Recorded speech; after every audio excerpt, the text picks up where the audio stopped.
Halo, assalamualaikum bos. Sekarang kita lagi melakukan panen paname bos. Kira-kira seperti ini caranya bos. Nah, ini lagi ditangkap pakai jala bos.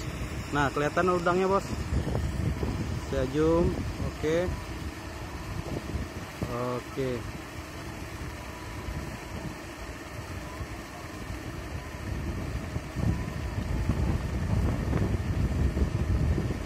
Oke, kita datang lebih dekat bos.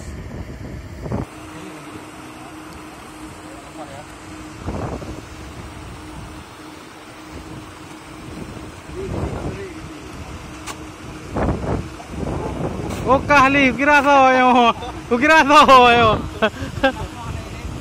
Kira tuh kayak bernun. Ya, ya. Ya hobi yang malam.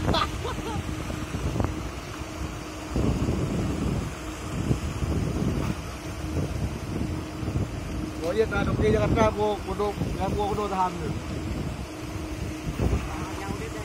Oh, aku di daerah itu.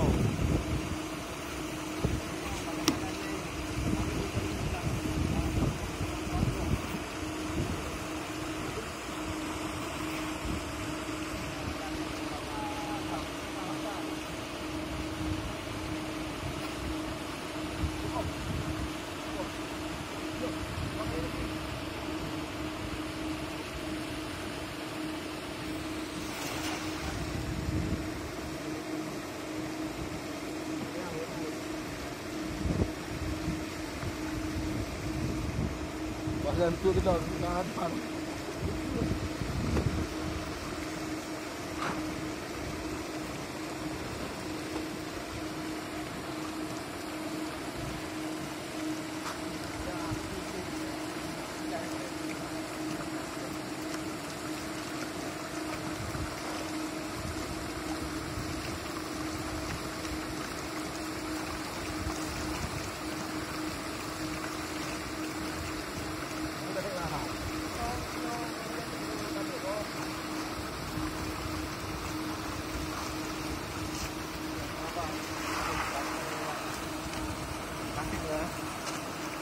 Cek.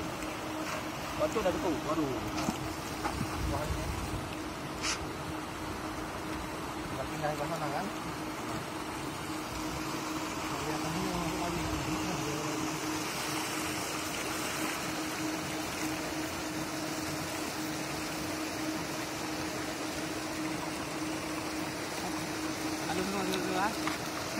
Dah siapa lah?